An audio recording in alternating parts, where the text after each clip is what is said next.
আসসালামু আলাইকুম everyone and welcome back to peace side with Alif. তো আজকে আমরা কথা বলতে যাইতেছি একটা ম্যাচ নিয়ে, যে ম্যাচটা হইতে যেতেছে কালকে, ঠিক আছে? ম্যাচটা কার সাথে? বাংলাদেশ ভার্সেস ইন্ডিয়া, যেটা বলতে গেলে কোয়ালিফায়ার, এশিয়ান কোয়ালিফায়ার্স এর আমরা দুই টিমই বাদ, ঠিক আছে? বাট একটা মারামারি হবে, ফাইট হবে, কারণ একটা ইজ্জতের ব্যাপার স্যাপার আছে দুই টিমেরই। যেমন লাস্ট ম্যাচে মানে লাস্ট যে ম্যাচটা আমরা ইন্ডিয়ার কাছে খেলছিলাম সেটা ড্র ছিল, যেটা ইন্ডিয়াতে হয়েছিল। বাট এখন রাইট নাও আমরা নিজেদের হোম গ্রাউন্ডে থাকবো। হোম গ্রাউন্ডের একটা ক্রাউডই আলাদা থাকে, আমাদের নিজের নিজের দেশে নিজেদের পাওয়ারই একটা আলাদা, নাকি? তো কথা হচ্ছে, কালকের ম্যাচটা নিয়ে যদি আমি প্রিভিউর মতো কিছু বলার থাকে, আমি just going to tell you about some key point, যেগুলো আমাদের কালকের ম্যাচগুলোতে খুবই স্লাইটলি জিনিসগুলোকে হ্যান্ডেল করা লাগবে। যদি আমরা সেই জিনিসগুলোকে হ্যান্ডেল না করি তাহলে এটা আমাদের জন্য একটু ডিফিকাল্ট হবে, ঠিক আছে? তো ফার্স্ট কথাটা কি, আমাদের বাংলাদেশের মেইনলি এখন যে প্রবলেমটা হইতেছে, সেই প্রবলেমটা হইতেছিল ডিফেন্সের ভিতরে, ঠিক আছে? আমাদের ডিফেন্স অনেকটা উইক হয়ে যায়, ঠিক আছে? আমাদের ডিফেন্সটা এতটাই ব্রেকেবল হয়ে ওঠে, ঠিক আছে, অ্যাট আ মোমেন্ট, যে জায়গায় বলতে গেলে অনেকে ইজিলি পাস থ্রু করতে পারে আমাদের ডিফেন্সটাকে, ঠিক আছে, ডিফেন্স লাইনটা। আর ওদিকে আমাদের কিছু কিছু প্লেয়াররা, মানে আমাদের কিছু জায়গায় আমরা মনে করি, আমাদের প্লেয়াররা মনে করে, মনে হয় আমাদের টিমে যে হামজা আছে, হামজা ভাই আছে, তিনি একাই সবকিছু করবেন, ঠিক আছে? কারণ আমাদের বলতে গেলে প্রত্যেকটা ফ্যানই এই কথার সাথে অনেকটাই এগ্রি করবে যে প্রত্যেকটা ম্যাচে আমরা দেখি হামজা ভাইয়া যে লেভেলের ওয়ার্ক রেট দেয়, তার আশেপাশে মোটামুটি অনেক কম প্লেয়ারই ওয়ার্ক রেট দেয়, ঠিক আছে? কারণ ওই মানুষটা ডিফেন্স থেকে শুরু করে একদম অ্যাটাক পর্যন্ত প্রত্যেকটা জায়গায় তোমার কাজ আসার মতো ওয়েতে থাকে বা স্পেসে থাকে, ঠিক আছে? তো এই জিনিসটা আমাদের একটু বোঝা লাগবে, ঠিক আছে? যেমন কালকের কথা যদি আমি বলি, কালকে ইন্ডিয়ার এগেনস্টে খেলা, ঠিক আছে? ইন্ডিয়া যে লেভেলের পারফরমেন্স দিতেছে লাস্ট ম্যাচে, মানে ফ্রেন্ডলিতে যেরকম আমরা করছি, তাদের পারফরমেন্স দেখছি ভুটানের এগেনস্টে, ঠিক আছে? তারা উঠতে মানে অ্যাটাক করতে, প্রেস করতে ভালোবাসে, ঠিক আছে? মানে প্রেস করতেছে, নতুন একটা স্টাইলে প্রেস করতেছে, ঠিক আছে? তো এই জিনিসটা বোঝা লাগবে আমাদের কোচকে কালকে, যে কালকে তারা যদি প্রেস করেও আমরা মোটামুটি যাতে সেই প্রেসটাকে হ্যান্ডেল করতে পারি, আমাদের প্লেয়াররা যাতে সেই প্রেসটা হ্যান্ডেল করতে পারে, আমরা মিডফিল্ডে আইসাই যাতে ওই প্রেসটাকে অপোজিট করে দিতে পারি। আমাদের ওরা যে প্রেসটা আমাদেরকে করবে, উল্টা ঘুরে ওদের উপরে আমরা প্রেসটা যদি করতে পারি, তাহলেই কালকের ম্যাচে আমাদের কোনো না কোনো ভাবে বাইর হওয়া সম্ভব, ঠিক আছে? এখন আমাদের ডিফেন্স লাইনের কথা, যে আমাদের ডিফেন্স লাইনটা আমি যেমন বললাম অনেকটাই ব্রেকেবল, আমাদের ডিফেন্স লাইন অনেক ফাম্বাল হয়ে পড়ে, ঠিক আছে? মানে ব্রেকেবল ফাম্বাল, মানে তারা এক এক টিমে তাদের পজিশন এমন ভাবে ছাইড়া দেয় যে মনে হয় ওদিকে অন্য কেউ আছে, ঠিক আছে? যেমন আমাদের ফুল ব্যাকদের কথা যদি আমরা বলি, ঠিক আছে, আমি ফুল ব্যাক হিসেবে লেফট ব্যাকে যে খেলবে, লেফট ব্যাক আমি মোটামুটি চাই যে জায়ান খেলুক ভাই, কারণ ওই ছেলেটা হি ইজ ড্যাম গুড, ঠিক আছে? He is damn good.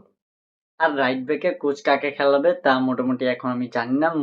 মোটামুটি হয়তো সাদউদ্দিন বা তাজউদ্দিন, তাদের ভিতরে কেউ একজন খেলতে পারে, ঠিক আছে? আমাদের ডিফেন্সে মানে সেন্টার ব্যাক গুলো তারেক কাজী অ্যান্ড তবু বর্মনই থাকার কথা, ঠিক আছে? তারা দুজনই খেলতে পারে। এবং ডিফেন্সিভলি আমরা যদি কালকে খেলি, মানে মিড কথা বলি, হামজা ভাইয়া বাদে আর কোনো কথা নেই। বাট দিয়ে কথা হইতেছে কি, কালকে ক্যাভিয়ারের কাছে আমাদের মিডফিল্ডটাকে একদম গুছায় ফেলার একটা বেস্ট অপরচুনিটি আছে, ঠিক আছে? কারণ আমাদের মিডফিল্ডের যে প্লেয়াররা তোমরা দেখো, ওদিকে হামজা আছে, সুমিত সোম আছে, দেন জামাল ভুঁইয়া আছে, কোয়াজিম শাহ আছে, মোরসালিন আছে, দেন কিউবা মিচেল আছে। এই ছয়জনকে আপাতত ধরি। এরপর সোহেল রানা জুনিয়র, মানে ভাইয়ারা সবাই আছে, ঠিক আছে? পরে মোহাম্মদ রুবেল ভাইও আছে, তারা আছে, ঠিক আছে? তো এদের ভিতর থেকে আমরা যদি আমি যদি এই লাস্টের ৩ জনের নাম আপাতত যদি বাদ দেই, আমাদের কাছে মোটামুটি ৬ জনের মতো অন হ্যান্ড আছে, যাদের থেকে আমরা আমাদের ফুল মিডফিল্ডটাকে করে দিতে পারি, ঠিক আছে? আমাদের মিডফিল্ডের কনসেপ্টটাকে ক্লিয়ার করে দিতে পারি যে এই ৪-৫ জন থেকে আমি রিপ্লেস করা করে এই ৪-৫ জন থেকে আমি মিডফিল্ডটাকে খেলাবো, ঠিক আছে? তো কালকে কোচের কাছে এরকম একটা অপরচুনিটি আছে, সে কিছু একটা ট্রাই করতে পারে উইথ কিউবা মিচেল, কাজিম শাহ আর হামজা আর সুমিত সোম, এই 4 জন থেকে যদি আমরা ওইভাবে খেলি, ঠিক আছে? আর আমাদের সেন্টার ফরওয়ার্ড ভাই, আমাদের বাংলাদেশের আরেকটা সমস্যা কি, আমরা থ্রু পাস বাইর করতে পারলেও আমরা গোল করতে পারি না, ঠিক আছে?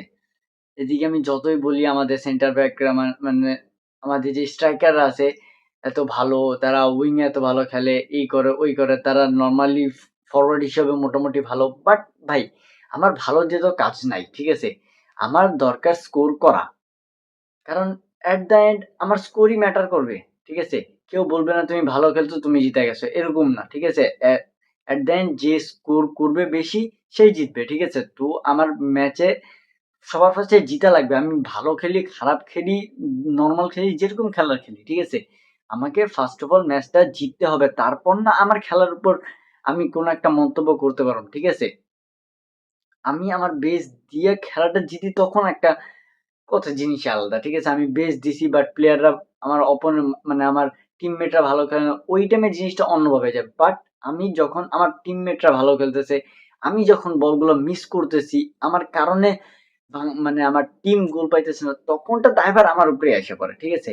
মানে কথার কথা আমি বলতেছি। তো আমাদের স্ট্রাইকিং পজিশনটাও অনেকটাই ইমপ্রুভ করা লাগবে, ঠিক আছে? আমরা জাস্ট যেমন রাকিব ভাই মোটামুটি স্ট্রাইক লেভেলের যত ভালো যেরকম খেলে তার থেকে উইং এ অনেক ভালো খেলে, ঠিক আছে? আর কালকে আবার আমাদের সাথে ইমনও আছে, ঠিক আছে? পরে আকাশ আছে, এই ভেড়া আছে, ঠিক আছে? তো কেভিয়েরা চাইলে তাদের কাছ থেকে একটু ঘুরা পিচা দেখতে পারে, ঠিক আছে? কারণ কালকে অত, আমার যা মনে হয় কালকে কেভিয়েরা অত বেশি এক্সপেরিমেন্টেড যাবে না। কারণ কালকের ম্যাচটা ইম্পর্টেন্ট না হলেও আমাদের একটা বিষয় আছে, ঠিক আছে? মানে ইন্ডিয়ার এগেইনস্টে যখন খেলা হয় এরকম একটা রেষারেষি থাকে যে আমাদের জিতা দরকার, ঠিক আছে? আমাদের জিতা লাগবে। আর যদি আমি এখন কথা বলি ইন্ডিয়ার সাইডে, ইন্ডিয়া যেমন লাস্ট ম্যাচ যে খেলছে মানে ফ্রেন্ডলিটা খেলছে এগেইনস্ট ভুটান, তারা 6টা গোল দিছে। মেবি 6টা, হ্যাঁ 6টা গোল দিছে। আর একটা নাকি 2টা গোল কনসিড করছে।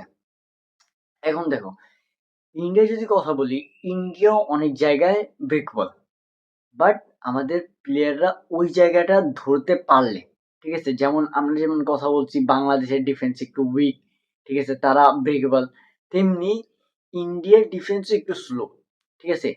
ইন্ডিয়া অনেক অনেক জায়গায় একটু স্লো হয়ে পড়ে, ঠিক আছে? আর ওই সময়টাকে যদি আমরা কাজে না লাগাইতে পারি, তাহলে কালকের ম্যাচে আমরা গোল স্কোর করতে পারবো না। সিম্পল। আর কালকে এই কাজটা করবে কে? এই কাজটা করার জন্য কালকে আমাদের সবচেয়ে বেশি দরকার পড়বে সুমিত সোমকে। কারণ সেই যে লেভেলের পাস থ্রু গুলো খেলাইতে পারবে, তা অন্য কেউ তো এরকম খেলানোর মতো না, ঠিক আছে? মানে আমাদের ইসের কথা বলতেছি। আর কালকে ভাই, আরেকটা জিনিস আমি যেটা রিসেন্টলি অনেক দেখলাম, ঠিক আছে? অনেকে হামজাকে অনেক পুশ করে, মানে তাকে বলতেছে সে উপরে খেলুক, উপরে সে কন্ট্রিবিউট করতেছে, তাকে উপরে খেলানো যায়, সমস্যা নেই। ভাই দেখো একটা কথা কি, সে একটা প্রিমিয়ার লিগ প্লেয়ার, ঠিক আছে?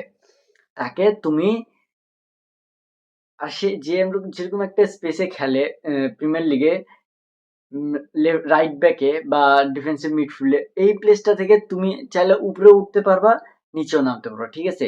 তোমার কাছে ওই লেভেলের একটা আছে, স্পেস আছে, বা তোমার ওই একটা ফ্রিডম আছে, তুমি পাও, ঠিক আছে? যে তুমি হালকা একটু উপরে উঠতে পারবা, আবার নিচে নেমে তো তোমার খেলা কাজই ওইটা, ঠিক আছে?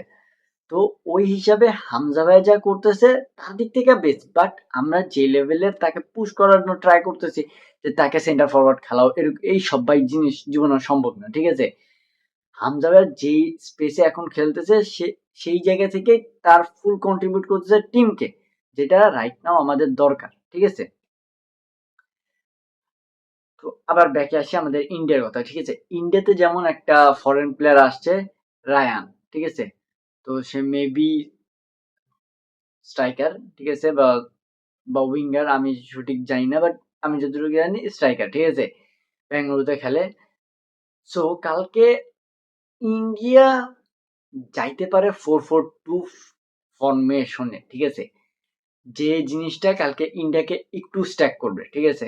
মানে আমাদেরকে একটু ফ্রিডম কম দিবে, বাট তাদের মিডফিল্ডটাকে একটু অনেক ক্রাউডেড বানা ফেলবে, ঠিক আছে? কারণ আমাদের এই দিক থেকে 3টা প্লেয়ার, ওদিক থেকে মিডফিল্ডে 4-5টা প্লেয়ারের মতো আছে। তো ওই টাইমে মিডফিল্ডটা একটু ক্রাউডেড থাকবে। সো কালকে আমাদের পাস থ্রু পাস গুলা অনেক দরকার। ঠিক আছে? মিডফিল্ড থেকে বাইর হওয়ার জন্য। যদি সেম ফরমেশনে খেলে ইন্ডিয়া। আর কথা যে ইন্ডিয়ার সাথে আমাদের ম্যাচটা মোটেও সহজ হবে না। ঠিক আছে? তো ইন্ডিয়া আমাদেরকে একটা টাফ ফাইট দিবে। আমাদেরও টাফ ফাইট দেওয়ার মতো একটা অ্যাবিলিটি আছে এখন। ঠিক আছে? তো লেটস সি কালকের ম্যাচে কি হয়। হোপ সো কোনো একভাবে সো লেটস সি কালকে কোচের ডিসিশন কি আসে।